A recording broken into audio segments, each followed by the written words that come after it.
লায়াস্তাখলিফান্নাহুম feel আরদি কামাস্তাখলাফাল্লাযীনা মিন ক্বাবলিহিম। হযরত মুহাম্মদ সাল্লাল্লাহু আলাইহি ওয়াসাল্লাম আর আল্লাহকে কতটা ভালোবাসা লাগবে এটা আপনাকে প্রথমে বলে দিই। আমি আল্লাহকে আর হযরত মুহাম্মদ সাল্লাল্লাহু আলাইহি ওয়াসাল্লামকে কতটা ভালোবাসা লাগবে এই ব্যাপারে আপনাদেরকে দুটো একটা কথা আমি বলছি, ভালো করে শুনবেন।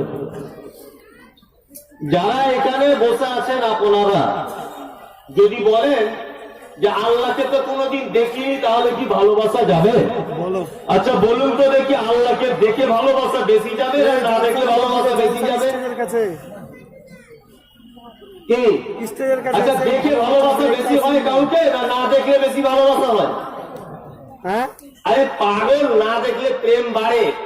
আপনি একটা মেয়ের সঙ্গে ফোনে গল্প করছেন, কেমন আছো তুমি, ভালো আছো, বুঝতে পারলাম, 3 মাস ধরে গল্প করছে, সে তোমায় দেখতে খুব ইচ্ছা করছে। এক কাজ করো তো, একবার লালগোলা ছাগল হাটের ওখানে এসে দাঁড়াও, লাল চুড়িদার পরে আসবে, আমি জিন্সের প্যান্ট, পাছার কাছে ছেঁড়া থাকবে, এরকম একটা ডিজাইনের পরে যাবো, তুমি আমাকে দেখে চিনে নিও।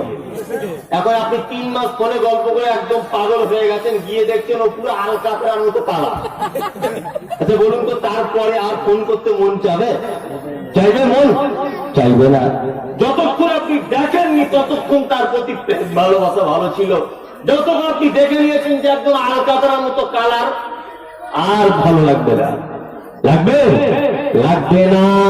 ঠিক কেমন আল্লাহকে না দেখলে বেশি ভালোবাসা যায়। আর নবী মুহাম্মদ সাল্লাল্লাহু আলাইহি ওয়াসাল্লামকেও তো আমরা দেখিনি, দেখেছি, এই লোকটাকেও না দেখে কতটা ভালোবাসতে হবে সেই ব্যাপারে দুটো একটা কথা বলবো। আপনার আল্লাহকে কেউ দেখেছেন? দেখেছেন? আল্লাহকে দেখতে পাওয়া যায়? কে বললো দেখা যায় না? আমি অনেকবার দেখেছি। আপনাকেও বলে দিলে সেই চোখে যদি আপনি দেখেন, আপনি নিশ্চয়ই দেখতে পাবেন।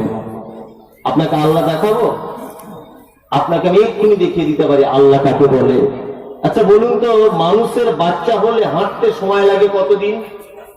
কতদিন? এ বলছে 6 মাস, মানে ও বিয়ে করে।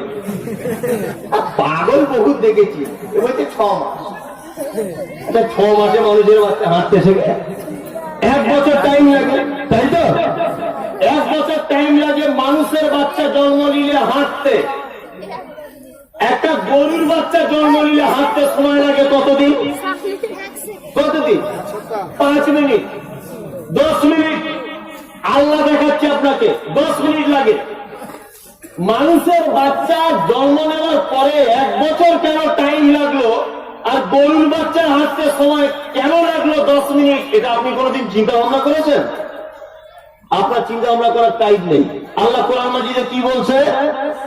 والتين والزيتون وطور سينين وهذا البلد الأمين لقد خلقنا الإنسان في أحسن تقويم। আল্লাহ বলছে অতীন, আমি ডুমুরের মতো দেখতে একটা ফলের কসম করে বলছি, অজাইতুন, জাইতুন ফলের কসম করে বলছি, অতৌরে সিন, তুর পাহাড়ের কসম করে বলছি, ওয়াহাযাল বালাদিল আমিন, মক্কা নগরীর কসম করে বলছি, লাকাদ খালাকনাল ইনসানা ফি আহসানি তাকওয়িম। মানুষকে তৈরি করেছি সুন্দর পরিকাঠামো দিয়ে, তার দেখতে সুন্দর, তার বুদ্ধি সুন্দর, তার চলন সুন্দর, তার কেশ সুন্দর, তার চোখ সুন্দর, তার লেখনী ক্ষমতা সুন্দর, তার রাইটার সুন্দর, সে রিডিং এ সুন্দর, সে নারী হোক বা পুরুষ হোক। আল্লাহ বলছে মানুষ তৈরি করেছি বড় আদর করে। এই জন্য বাচ্চা জন্ম হওয়ার পরে যদি একদিনে তাকে পা দিয়ে দিই, তাহলে ও নারীর আদর পাবে না, দাদির আদর পাবে না, খালার আদর পাবে না, মায়ের আদর পাবে না, ফুপার আদর পাবে না, দাদুর আদর পাবে না, দাদির আদর পাবে না। এই জন্য আল্লাহ বলছে ওকে আদর করে বানিয়েছি বলে 1 বছর শুধু কোলে কোলে ওকে আদর খাইয়েছি। আব্বা কোলে নাই চুমু দেয়, মা কোলে নাই চুমা দেয়, খালা কোলে নাই চুমা দেয়, নানি কোলে নাই চুমা দেয়, দাদি কোলে নাই চুমা দেয়। আল্লাহ বলছে বান্দাকে এত ভালোবাসি আমি 1 বছর তাকে শুধু আদর খাইয়েছি। ঠিক কিনা? 1 বছর আদর খাইয়েছি। এই জন্য ওকে যদি কালকেই পা দিয়ে দিতাম তাহলে ওর খালা ওকে কোলে নিত, ওর দাদি কোলে নিত, ওর মা ওকে ভালো আদর করতো না। কিন্তু 1 বছর টাইম লাগিয়ে দিলাম, এই কারণে ওর নানি ওকে কোলে নিয়ে আদর করে ঘুরবে। তাহলে গরুর বাচ্চা কেন 5 মিনিটে হাঁটতে পারে? আল্লাহ কত বড়, মানে রহমান রহিম, এইগুলো দেখলে প্রমাণ হয়ে যায় আল্লাহু আকবার। আল্লাহ জানে গরুর বাছুরের নানিও নেই, দাদিও নেই, ওর খালাও নেই, ফুপাও নেই, ওর চাচাও নেই, চাচিও নেই, ওর বাপও কে সেও নিজেও জানে না। যে ও যে মালিকের অধীনে থাকে, রাত 12টার সময় গোয়াল ঘরে গাভী বাচ্চা জন্ম দিয়েছে, ওর মালিকও 2 তলার উপরে শুয়ে আছে, মালিকও জানে না যে আমার গাভীটার বাচ্চা হয়েছে। এটা জানে না। তো বাচ্চা হবার, ভাই চিল্লামিল্লি কেন করছেন? আস্তে আস্তে কথা বলুন, আমার দিকে ফিরুন। ওরা টাকা গুনছে, অনেক টাকার ব্যাপার তো, এদিকে ফিরুন। আল্লাহ দেখাচ্ছি আপনাকে, এদিকে ফিরুন। গরুর বাচ্চা হওয়ার পরে, বাচ্চাটা হয়েছে 2 মিনিট পরে, গাভী যে মালিকের অধীনে থাকে, মালিকও থাকে না বলে নিজের জিভ দিয়ে দেখবেন চাটে, চাট করে বাচ্চাদের গায়ে লালাগুলো চাটে না, চাটে। বাচ্চাটা এবার আল্লাহকে বলে, আল্লাহ তুমি তো আমাকে গোয়াল ঘরে তৈরি করেছো, কিন্তু তৈরি করার পরে আমি যে কি খাবো তুমি ব্যবস্থা করনি। আল্লাহ উপর থেকে ওকে ডিরেকশন দেয়, তোর মায়ের পিছনের হাতের মাঝখানে 2টো বাঁট ঝুলছে, বাঁট দুধ পরিপূর্ণ অবস্থায় আছে। ও উঠেছে, একবার ঠোঁটটা করে কাঁপছে, বেশ করে পড়ে গেল। আল্লাহকে বলছে, আল্লাহ তুই দাঁড়াতে পারছি না তো, দাঁড়াতে পারছি না। আল্লাহ বলছে, আবার আল্লাহ দেখাচ্ছে আপনাকে, আবার দ্বিতীয়বার উঠে দাঁড়ালো, ফের ঠোঁট করে কাঁপছে, আবার পড়ে গেল। তৃতীয়বার উঠে আস্তে আস্তে করে মায়ের হাতের পিছনে দুধের বোটা থেকে মুখ লাগিয়ে টানছে। আল্লাহকে আবার বলছে, আল্লাহ দুধ আসছে না তো, টানছি তো দুধ আসছে না। আল্লাহ উপর থেকে বলছে, তোর মায়ের প্রথম বাচ্চা ডেলিভারি হয়েছে, দুধের লাইন ক্লিয়ার হয়নি, 2-1 বার করে চুষবি আর এইরকম করে তোর মায়ের বাঁটে গিয়ে গুতা মারবি। বাছুর গুতা মারে কি মারে না? হ্যাঁ, এটা কে শিখিয়েছে ওকে গুতা মারতে হবে? কে বাড়ির মালিক? কে শেখালো? আল্লাহ আল্লাহ আল্লাহ আল্লাহ শিখিয়েছে। ও উঠলে দুধ পান করবে এটা নাই বুঝলাম, কিন্তু 2-1 বার চোষার পরে গুতা মারতে হবে এরকম করে কে বলে দিল ওকে? আল্লাহ বলে দিল। যে সমস্ত হিন্দু মুসলিম যৌন খ্রিস্টানি বুঝি হাড়ি চুয়ার চামার বাগদি ছুতোর নাতর পৃথিবীর যে ধর্মাবলম্বী মানুষ যারাই বলছে আল্লাহ বলে কেউ নাই, আসলে তারা গরুর থেকে নিকৃষ্ট। তারা এইটা দেখে বোঝা যায় না যে আল্লাহ বলে একজন কেউ আছে? বোঝা যায় না যেটা কে ওকে প্র্যাকটিস দিল, কে ওকে শেখালো? আল্লাহ। শুধু এই নয়, কিছুদিন আগে সুন্দরবন গেছিলাম বেড়াতে। সুন্দরবনে 3 দিন ছিলাম, সুন্দরবনে 3 দিন। 3 দিন থাকার পরে কোটি কোটি রকমের গাছ সুন্দরবনে দেখলাম, কিন্তু একটা আমের গাছ দেখতে পেলাম না। মা বোনেরা আপনারা সামনের দিকে এগিয়ে এগিয়ে বসুন। পিছনে অনেক মা বোন দাঁড়িয়েছেন, তাদেরকে বসার সুযোগ করে দিন। পিছনে অনেক মা বোন দাঁড়িয়েছেন, তাদেরকে বসার সুযোগ করে দিন। সকলে সুষ্ঠুভাবে বসুন। একটা আমের গাছ দেখতে পেলাম না। 3 দিন থাকলাম সুন্দরবনে, একটা আমের গাছ নেই। আল্লাহু আকবার। একটা বেদানার গাছ নাই, একটাও খাজুরের গাছ নাই, একটাও কমলার গাছ নাই। আমি লঞ্চের উপরে নামাজে সিজদায় পড়ে গিয়ে আল্লাহকে বললাম, রব্বুল আলামিন তুমি যে আছো এটা অন্যায় করে কেউ বিশ্বাস করুক না করুক, আমি আজকে বিশ্বাস করে নিলাম যে তুমি আছো। তোমার যে এত কারিশমা, এগুলোকে দেখেও যারা বিশ্বাস করে না, বন্ধুরে আমার কোটি কোটি রকমের গাছ দেখতে পেলাম।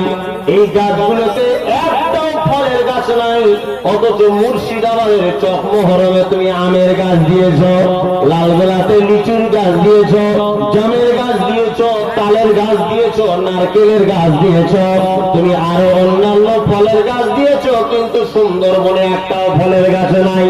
এই কারণে নাই, এখানে মানুষ বাস করে না, এই কারণে এখানে একটাও ফলের গাছ তুমি দাওনি। কিন্তু চকমহরমের মাটিতে মানুষ বসবাস করে, আমি মানুষকে ভালোবাসি, এই জন্য যত নিয়ামতদার ফলগুলোকে তুমি উপরের ভাগে দিয়েছ। কিন্তু সুন্দরবনের মাটিতে মানুষ বাস করে না বলে তুমি একটাও ফলদার গাছ তুমি তৈরি করনি। আল্লাহ বলছে আমি নাই, এগুলো দেখেও তোদের বিশ্বাস হয় না। এই যে আমি দুটো কথা বললাম, এইগুলো নিয়ে আপনি যদি চিন্তা ভাবনা করেন, আপনি আল্লাহকে খুঁজে পাবেন না? পাবেন। মোহাম্মদ আবার কত দামি লোক, যে ওকেও ভালোবাসা লাগবে। মোহাম্মদ আবার কত দামি লোক যে ওকেও ভালোবাসা লাগবে। আল্লাহু আকবার, ভালোবাসা লাগবে। উনি এমন একজন মানুষ, আল্লাহু আকবার, এমন একজন মানুষ, নিজে ইচ্ছায় কোনো কথা বলতেন না। লোকটা বলতেন, কোনো কথা বলতেন নিজে ইচ্ছায় বলতেন না। আপনারা জার্সি বুঝেন? জার্সি বুঝেন? হাইব্রিড যেটা বলছে বুঝেন তো? হ্যাঁ বুঝেন।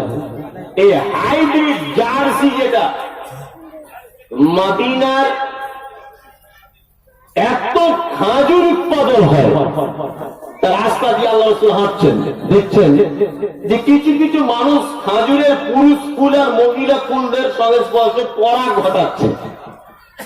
আল্লাহ রাসূল বলছে এগুলো কেন করছো তোমরা? বলছে হুজুর এতে খাজুর বেশি হয়। তা ভালো, এগুলো আবার করে ছেড়ে, এগুলো আজে বাজে সব সাহাবা একরামগণ ছেড়ে দিলেন। তা আল্লাহ রাসূল যখন তিনি খাজুরের মানে মাল আদায় করছেন, তখন বলছে তোমার কত মন ছিল গত বছরে? বলছে হুজুর 30 মন ছিল, এবার 20 মন হয়েছে। তোমার? বলছে 40 মন ছিল, এবার 30 মন হয়ে গেছে। বলছে কেন খেজুর কমে গেল? একজন বলছে হুজুর আপনি যে ফুলে ফুলে ঘটাতে মানা করে দিলেন, এই কারণে মনে হয় খেজুর সব গাছে কমে গেছে। আল্লাহ রাসূল বলছে ওটা আল্লাহর কথা ছিল না, ওটা আমার একটা পরামর্শ ছিল। যদি ওই কারণে ফল কমে যায়, তোমরা আগামীতে অবশ্যই ওই পরাগ আবার ঘটাবে। তার মানে বোঝা গেল পৃথিবীর একজন মাত্র মানুষ যিনি নিজে কোনো কথা বলেননি। আল্লাহু আকবার। আমাদের দেশের প্রধানমন্ত্রী, রাষ্ট্রপতি, গ্রামের পঞ্চায়েত পর্যন্ত রাতের অন্ধকারে যেগুলো করে, এগুলো মিডিয়ারা দেখায়, পেপার পত্র পত্রিকায় দেখায় না। কিন্তু পৃথিবীতে একজন মাত্র মানুষ এসেছিলেন, রাতের অন্ধকারে স্বামী স্ত্রীদের সঙ্গে কেমন ব্যবহার করতেন, আল্লাহর নবী সাল্লাল্লাহু আলাইহি ওয়াসাল্লাম স্ত্রীদের সঙ্গে কেমন মেলামেশা করেছেন, তিনি স্ত্রীদের সঙ্গে কেমন নাকে জড়িয়ে ধরে শুয়েছেন, যিনি এটা পর্যন্ত বলতে দ্বিধাবোধ করেননি, করেছেন। হাদিস তার প্রমাণ রয়েছে। পৃথিবীর এক বিশাল পণ্ডিত, বিশাল দার্শনিক, বিশাল বৈজ্ঞানিক, তিনি হচ্ছেন মুহাম্মদুর রাসূল সাল্লাল্লাহু আলাইহি ওয়াসাল্লাম। এই মানুষটাকে কতটা ভালোবাসা লাগবে, আর আল্লাহ রাব্বুল আলামিনকে কতটা ভালোবাসা লাগবে, এই ব্যাপারে দুই চারটে কথা আমি কোরআনের আয়াত দিয়ে বলবো। পৃথিবীতে অনেক ভালোবাসার জিনিস আছে রে। মানুষ অলংকারকে ভালোবাসে, সোনা গয়না ভালোবাসে না? বাসে। মানুষ জমি জায়গাকে ভালোবাসে, বাসে কি বাসে না? বাসে। মানুষ নিজের সন্তানকে ভালোবাসে, বাসে কি বাসে না? বাসে। কিন্তু কোন কোন জিনিসের থেকে বেশি ভালোবাসা লাগবে আল্লাহ এবং তার রাসূলকে, সেটা বলে দিই, একটা একটা করে মন দিয়ে শুনবেন। আল্লাহ বলেন বিসমিল্লাহির